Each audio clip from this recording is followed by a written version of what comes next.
कल हमने जो टॉपिक डिस्कस किए थे उन टॉपिक्स में हमारे पास एक्सेलेरेशन ड्यू टू ग्रेविटी की वेरिएशन मेनली थी, जहाँ पर हमने ये देखा कि किस तरह से एक्सेलेरेशन ड्यू टू ग्रेविटी हमारे पास वेरी करती है with respect to height, with respect to depth, with respect to rotation और इसके अलावा विद रिस्पेक्ट टू पोजिशन। ये तमाम चीज़ें वो थी जो कल हम लोगों ने डिस्कस की थी। चलते हैं आज के फर्स्ट टॉपिक की तरफ, और आज का हमारा जो फर्स्ट टॉपिक है that is real weight and apparent weight. देखिए, दो तरह के वेट यहाँ पर डिस्कस किए जा रहे हैं। एक हमारे पास मेंशन है कि रियल वेट, और दूसरा हमारे पास है अपेरेंट वेट। इन दोनों में डिफरेंस क्या होता है? जो अर्थ की ग्रेविटेशनल पुल होती है, मींस वो फोर्स जिससे अर्थ किसी भी बॉडी को अपने सेंटर की तरफ अट्रैक्ट करे, वो रियल वेट होता है। और अपेरेंट वेट क्या है?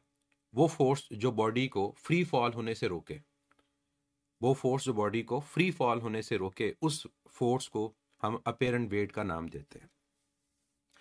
इस बात को समझने के लिए एक सिंपल सी मैं आपको एग्जांपल देता हूँ कि फ़र्ज़ करो हमारे पास एक फिक्स एंड है, और उस फिक्स एंड से एक स्ट्रिंग के साथ हमने एक वेट को सस्पेंड किया हुआ है। अब ये जो बॉडी जो हमने सस्पेंड की हुई है, इस बॉडी का लेट से जो मैस है दैट इज़ m, तो इस पर जो फोर्स अप्लाई हो रही होगी, ग्रेविटेशनल फोर्स, उसको हम नाम देंगे कि that is equal to mg। तो ये जो फोर्स है जिसे अर्थ उसको अपने सेंटर की तरफ अट्रैक्ट कर रही है, ये हमारे पास कहलाता है उसका रियल वेट। जो ग्रेविटेशनल फोर्स है, जो बॉडी का अपना वेट है, उसको क्या कहते हैं? उसको रियल वेट कहते हैं। लेकिन इसके मुकाबले में आप ये भी जानते हो कि इस स्ट्रिंग के अंदर टेंशन प्रेजेंट है, और वो टेंशन के बारे में मैंने आपको बताया था कि टेंशन अलोंग द स्ट्रिंग होती है और अवे फ्रॉम बॉडी होती है। तो वो जो टेंशन उस स्ट्रिंग के अंदर है, वो टेंशन उसको नीचे गिरने से रोक रही है, उस बॉडी को नीचे गिरने से रोक रही है, मतलब फ्री फॉल होने से रोक रही है।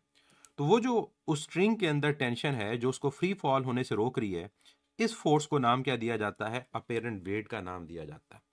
तो जैसे आपके हाथ में बॉल है, उस बॉल को आप हाथ से ड्रॉप कर दो, तो उसका बॉडी पे जो रियल वेट उसका होगा, जो ग्रेविटेशनल फोर्स होगी, वो बॉडी को डाउनवर्ड लेकर आएगी। लेकिन अगर वहां पर कोई फोर्स हो जो बॉडी को नीचे गिरने से रोक रही हो, फ्री फॉल होने से रोक रही हो, हम उस फोर्स को क्या नाम देते हैं? उस फोर्स को हम नाम देते हैं अपेरेंट वेट का। तो ये दोनों में डिफरेंस होता है। तो मैं इन दोनों को अगर यहाँ पर डिफाइन करता हूँ कि दोनों में क्या डिफरेंस है, तो what is real weight? The force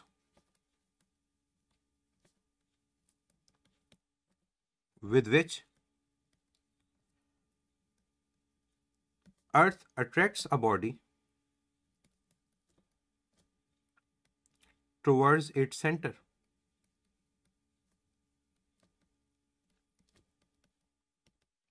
कि वो फोर्स जिससे अर्थ किसी बॉडी को अपने सेंटर की तरफ अट्रैक्ट करे, किसके इक्वल होता है? इसको हम अगर रिप्रेजेंट करते हैं W से, तो W is equal to gravitational force and that is equal to m times g।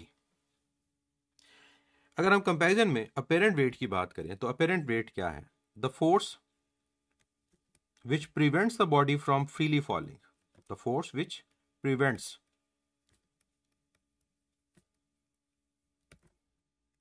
और आपको यहां पर फ्री फॉल का मतलब पता होना चाहिए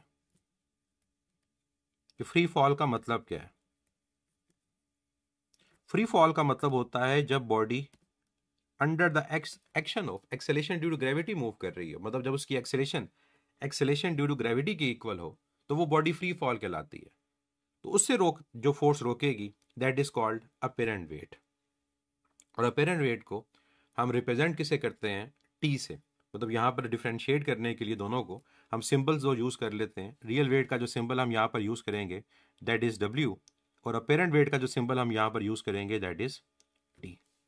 अपेरेंट वेट को इसके अलावा भी डिफाइन किया जाता है, और वो क्या है?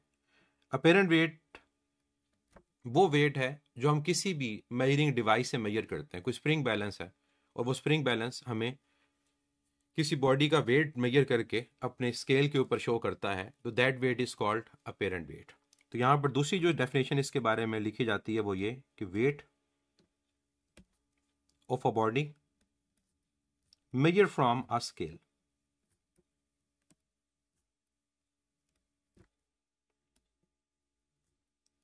और वो स्केल कोई भी हो सकता, ठीक है।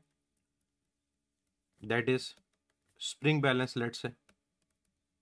और स्प्रिंग बैलेंस आपको पता है कि स्प्रिंग बैलेंस के अंदर जो टेंशन होती है वो हमें वेट को मेजर करने में हेल्प कर रही होती है। अब आ जाते हैं नेक्स्ट कि इन दोनों के दरमियान रिलेशन क्या है। क्या अपेरेंट वेट ग्रेटर होता है, क्या रियल वेट ग्रेटर होता है, क्या ये इक्वल होते हैं? तो इन दोनों के अंदर हमने एक कंपैरिजन को डिस्कस करना है, और उस कंपैरिजन को डिस्कस करने के लिए हम यहाँ पर एक सिस्टम कंसिडर करेंगे, और उस सिस्टम के अंदर हम डिफरेंट कंडीशंस में ये देखेंगे कि कौन कब ग्रेटर है, लेसर है, इक्वल है। और यही से रिलेटेड क्वेश्चन होते हैं कि इन दोनों में कंपैरिजन आपको पता होना चाहिए। अब कंपैरिजन के लिए जो हमारा सिस्टम है वो बड़ा सिंपल सा कि एक एलिवेटर का केबिन है, एलिवेटर उसका केबिन, उस केबिन के अंदर हमारे पास एक स्प्रिंग बैलेंस है, और उस स्प्रिंग बैलेंस से हमने सस्पेंड किया हुआ है एक बॉडी को जिसका मास m और वेट mg है। तो ये हमारे पास स्प्रिंग बैलेंस, और इस स्प्रिंग बैलेंस के साथ अटैच है वेट जिसका मास हमारे पास m, तो वेट उसका mg होगा। और उसके अलावा एक ऑब्जर्वर वहां प्रेजेंट है। जो ऑब्जर्वर क्या कर रहा है, ऑब्जर्व कर रहा है स्प्रिंग बैलेंस के स्केल पे प्रेजेंट वैल्यू को, कि उस पे जो वैल्यू है वो किस तरह से हमारे पास चेंज हो रही है। तो ये हमारे पास ओवरऑल एक सिस्टम एलिवेटर का जिसमें स्प्रिंग बैलेंस प्रेजेंट है, और स्प्रिंग बैलेंस के अलावा एक ऑब्जर्वर है जो उसको ऑब्जर्व करेगा। अब हमारे पास इस स्प्रिंग बैलेंस में जो अपवर्ड फोर्स अप्लाई हो रही है दैट इज टेंशन, जो स्केल में हमारे पास प्रोड्यूस होगी, और उस बॉडी का जो रियल वेट है दैट इज डाउनवर्ड, और वो है mg। अब ऑब्जर्वर किस चीज को ऑब्जर्व करेगा, ऑब्जर्वर स्केल पे प्रेजेंट जो वैल्यू है उसको ऑब्जर्व करेगा, और वो आपके पास कौन सी फोर्स है, that is basically the force which is preventing the body from freely falling, जिसने उसको होल्ड किया हुआ। तो इसका मतलब ये हुआ कि इस केस में दो तरह की फोर्सेस हमारे पास अप्लाई हो रही हैं, एक अपवर्ड और हमारे पास दूसरी फोर्स क्या है वो डाउनवर्ड है। अब आप जानते हैं कि एलिवेटर को होल्ड भी किया होता है, उसको होल्ड करने के लिए यहाँ पर एक स्ट्रिंग अटैच है जो आपके पास एक मोटर सिस्टम के साथ अटैच होती है, जिसकी वजह से एलिवेटर अपवर्ड मूव कर रहा होता है या एलिवेटर डाउनवर्ड मूव कर रहा होता है। इसका मतलब हमें उस फोर्स से पता चलता है कि एलिवेटर की एक्सेलेरेशन अपवर्ड है या डाउनवर्ड है। अब अगर एलिवेटर एक्सेलेरेट अपवर्ड कर रहा होगा इसका मतलब अपवर्ड फोर्स ग्रेटर है, टी ग्रेटर है। अब अगर एलिवेटर एक्सेलेरेट डाउनवर्ड कर रहा होगा तो फिर डाउनवर्ड फोर्स ग्रेटर होगी। तो ये चीज आपको पता होनी चाहिए कि एलिवेटर के अपवर्ड मूव जब करेंगे तो टी माइनस डब्ल्यू लेंगे, जब एलिवेटर डाउनवर्ड मूव करेगा तो फिर हम डब्ल्यू माइनस टी लेंगे। तो इस चीज को मैं चार केसेस में अब डिवाइड करने लगा, और चार केसेस में मैं इस बात को डिस्कस करूंगा कि कब कौन किससे सब्ट्रैक्ट होगा, और कौन ग्रेटर होगा और कौन लेसर होगा। स्टार्ट करते हैं पहले केस से। जो पहला केस है वो ये कि अगर हमारे पास एलिवेटर रेस्ट पर हो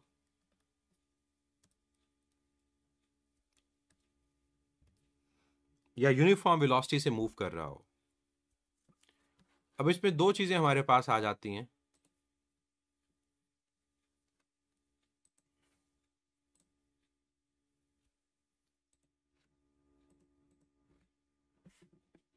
पहला केस मैंने क्या आपको बताया कि पहला केस हमारे पास क्या है कि एलिवेटर हमारे पास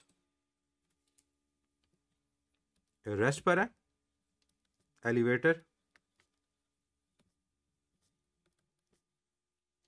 is at rest or moving with uniform velocity। अब चाहे वो मूव कर रहा हो अपवर्ड चाहे मूव कर रहा हो डाउनवर्ड, उससे हमारा कंसर्न नहीं है। अब एलिवेटर अगर रेस्ट पर है या मूव कर रहा है यूनिफॉर्म वेलोसिटी से, इसका मतलब ये हुआ कि सिस्टम की जो एक्सेलेरेशन है वो जीरो के इक्वल है। तो मैं अगर इस सिस्टम के ऊपर नेट फोर्स को कैलकुलेट करूं कि नेट फोर्स कितनी लग रही होगी, तो नेट फोर्स हमारे पास दो फोर्सेस का डिफरेंस होगी, चाहे उसको मैं टी माइनस डब्ल्यू लिखूं या मैं उसको डब्ल्यू माइनस टी लिखूं।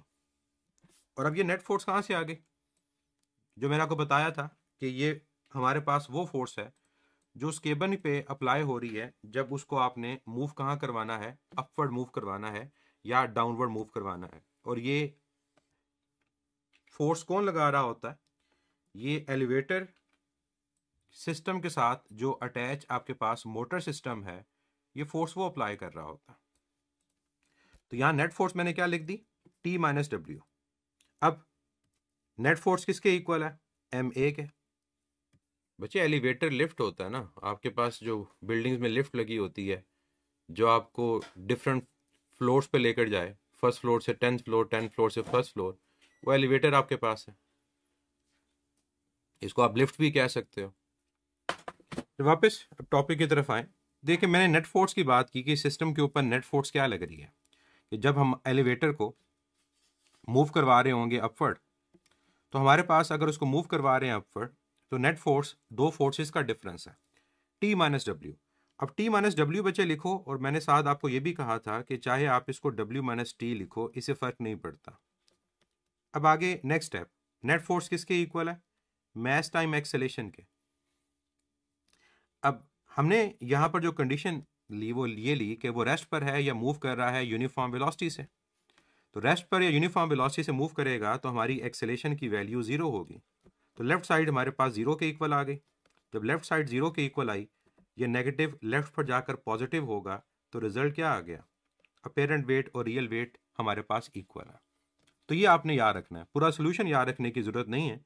आपको मेन चीज़ ये याद रखनी है कि जब एलिवेटर रेस्ट पर हो या मूव कर रहा हो यूनिफॉर्म वेलोसिटी से, तो फिर अपेरेंट वेट और रियल वेट की वैल्यू डिफरेंट नहीं होती। मतलब अगर उस बॉडी का वेट 10 न्यूटन है, तो जो आपको स्प्रिंग बैलेंस है वो भी 10 न्यूटन की वैल्यू शो कर रहा होगा। सेकंड केस हमारे पास है कि अगर एलिवेटर एक्सेलेट कर रहा हो अपवर्ड, तब क्या होगा? अब दो चीजें हमने डिस्कस करनी है, एक एलिवेटर इज एक्सेलेटिंग अपवर्ड और एक एलिवेटर इज एक्सेलेटिंग डाउनवर्ड। तो second case is if elevator is accelerating upward. अब अगर एलिवेटर हमारे पास एक्सेलेट अपवर्ड करेगा, तो उस केस में हमारे पास जो नेट फोर्स सिस्टम के ऊपर आएगी वो किसके इक्वल आएगी? अब ऑब्वियसली अगर सिस्टम ऊपर की तरफ जा रहा है, इसका मतलब ये हुआ कि अपवर्ड फोर्स जो सिस्टम पे अप्लाई हो रही है उसकी मैग्नीट्यूड ज्यादा है एज कंपेयर टू डाउनवर्ड। देखें, पहले केस में तो हमें मसला नहीं है कि चाहे हम T माइनस डब्ल्यू लिखें या W माइनस टी लिखें, लेकिन सेकंड केस में अगर आपको ये कह दिया गया कि एलिवेटर इज एक्सेलेटिंग अपवर्ड, इसका मतलब ये हुआ कि अपवर्ड फोर्स अब सिस्टम पे ज्यादा होगी, तो मींस मैं T में से W को सब्ट्रैक्ट करूंगा। देखें, सिस्टम पे दो फोर्सेस लग रही हैं, एक फोर्स 100 न्यूटन अपवर्ड है और 80 न्यूटन डाउनवर्ड है। तो नेट फोर्स क्या होगी? नेट फोर्स हमारे पास होगी जिस तरफ बॉडी मूव कर रहा है उसमें से दूसरी फोर्स को सब्ट्रैक्ट करेंगे। क्योंकि बॉडी जिस तरफ जा रही है, इसका मतलब ये है कि वो फोर्स मैग्नीट्यूड में ज्यादा है as compare to the other one. तो यहाँ net force T minus W के इक्वल, नेट फोर्स एम ए के इक्वल। तो यह आ गया T माइनस डब्ल्यू। इस नेगेटिव को लेफ्ट पे ले जाओ तो T हमारे पास इक्वल आ जाएगा W प्लस एम ए। अब इस इक्वेशन से हमें नजर आ रही है एक बात कि जब तक आपके रियल वेट में एम ए ऐड नहीं होगा, अपेरेंट वेट नहीं आएगा। इसका मतलब अपेरेंट वेट रियल वेट से ग्रेटर है। अपेरेंट वेट दो चीजों का सम है। और इसको हम फर्दर अगर सॉल्व करके लिखें, इसकी जगह हम एम जी लिख दें, तो m g plus m a, आपके पास कॉमन क्या आएगा यहाँ पर? एम, तो ये आ गया जी प्लस ए। तो इस इक्वेशन को अगर आप गौर से देखें तो आपको रिजल्ट पता चल रहा है कि जो अपेरेंट वेट है that is greater than the real weight. पहले केस में दोनों इक्वल थे, लेकिन दूसरे केस में जब एलिवेटर अपवर्ड जाएगा तो आपकी अपेरेंट वेट की जो वैल्यू है वो ज्यादा हो जाएगी। अब एग्जामिनर यहां पर आपसे एक बड़ा आसान सा क्वेश्चन पूछता है कि ये बताएं कि जो स्प्रिंग बैलेंस का स्केल है, जो बेसिकली उस पर आपको नजर आ रहा होता है, एक पॉइंटर होता है, क्या वो पॉइंटर मूव करेगा अपवर्ड या पॉइंटर मूव करेगा डाउनवर्ड? क्या वो पॉइंटर मूव करेगा अपवर्ड या वो पॉइंटर मूव करेगा डाउनवर्ड जब अपेरेंट वेट ग्रेटर हो गया? तो सिंपल सी बात है बच्चे, स्प्रिंग बैलेंस के अंदर आपका पॉइंटर जितना नीचे मूव करता है उतनी वैल्यू वो ज़्यादा शो कर रहा होता है, और अगर पॉइंटर वापस ऊपर की तरफ जाएगा इसका मतलब वैल्यू कम शो कर रहा है। तो इसका मतलब यहाँ पर हम अगर पॉइंटर की पोजीशन को देखें कि ये पॉइंटर कहाँ जाएगा, तो ये पॉइंटर मूव कर रहा होगा डाउनवर्ड डायरेक्शन में, वो ज़्यादा वेट शो करेगा एक्चुअल से। और ये हम ऑब्जर्व भी करते हैं कि जब एलिवेटर डाउनवर्ड एक्सेलेरेट करे, फर्स्ट करो हम 10th फ्लोर के ऊपर हैं और 10th फ्लोर से हमें वो नीचे फर्स्ट फ्लोर पे लेकर आए, तो उसको डाउनवर्ड एक्सेलेरेट करना। अब उसने जब डाउनवर्ड एक्सेलेरेट करना है तो हमारे पास होगा क्या, हमारे पास फीलिंग ये आएगी कि जैसे हमारा जो वेट है वो पहले से ज्यादा हो गया। तो पॉइंटर की जो मोशन है वो कहाँ होगी, वो डाउनवर्ड होगी। ये हमारा सेकंड केस है। अब आ जाए थर्ड केस की तरफ। जो थर्ड केस है वो ये कि अगर एलिवेटर एक्सेलेरेट करे downward, elevator is accelerating downward. अच्छा, सेकंड केस में जो एग्जांपल मैंने शायद रिवर्स बता दी, इसमें ऊपर की तरफ जाएंगे तो हमारे पास तब हमें फील होगा कि हमें अपेरेंट वेट अपना एक्चुअल वेट से क्या फील हो रहा है, वो ज्यादा फील हो रहा है। तो फीलिंग हमारी चेंज होती है ओवरऑल एलिवेटर की अपवर्ड और डाउनवर्ड मोशन से, स्पेशली तब जब उसने कुछ फ्लोर्स के बाद जाके रुक जाना होता है। अब एलिवेटर का केस है कि एक्सेलेरेट कर रहा है डाउनवर्ड। अब हम कहेंगे कि वो 10th फ्लोर से वापस कहां पर आ रहा है, वो ग्राउंड फ्लोर की तरफ आ रहा है। अब आप क्या लिखेंगे, क्या अब आप लिखेंगे W minus T net force के अंदर, या T माइनस डब्ल्यू? अब आपको पता है कि एलिवेटर अगर डाउनवर्ड जा रहा है इसका मतलब जो डाउनवर्ड फोर्स है वो ग्रेटर है, तभी एलिवेटर डाउनवर्ड आ रहा है। तो अब हम इसको लिखेंगे कि नेट फोर्स जो सिस्टम पे अप्लाई हो रही है that is equal to W minus T. अब नेट फोर्स किसके इक्वल है, MA के, तो MA is equal to W minus T. अब क्या करना है, इस नेगेटिव को लेफ्ट पे ले जाएं, ये पॉजिटिव हो जाएगा, MA को राइट पे ले आए वो नेगेटिव हो जाएगा। तो अब जो T है वो इक्वल आएगा W माइनस MA के। इसका मतलब ये है कि अब रियल वेट में से MA सब्ट्रैक्ट होगा तो अपेरेंट वेट के इक्वल आएगा। तो कौन अब ग्रेटर है, अब आपका रियल वेट ग्रेटर है क्योंकि अब सब्ट्रैक्शन इन्वॉल्व हो रही है। अब W की जगह mg पुट करो तो ये आ जाएगा mg minus MA, m common ले लें तो ये आ गया m times g minus a। अब डिफरेंस आ गया तो हमें रिजल्ट पता चल गया कि अब आपका अपेरेंट वेट रियल वेट के मुकाबले में क्या हो गया, वो कम हो गया। तो सेकंड जो रिजल्ट हमारे पास आया वो ये कि अगर एलिवेटर एक्सेलेरेट डाउनवर्ड करे तब हमारा अपेरेंट वेट कम हो जाता है as compare to the real weight. अब आपसे एक क्वेश्चन वही पहले वाला कि स्प्रिंग बैलेंस कहाँ मूव करेगा, तो आपका आंसर होगा कि जो स्प्रिंग बैलेंस हमारे पास है उसका जो पॉइंटर है, अब उसने कम वैल्यू शो करनी है। तो कम वैल्यू शो करने के लिए वो हमारे पास मूव कहाँ करेगा, वो अपवर्ड डायरेक्शन में मूव करेगा। तो ये पॉइंटर की मोशन है कि pointer will move upward because apparent weight will decrease. तो नीचे जाते हुए हमें अपना अपेरेंट वेट कम फील होता है as compare to the real wait.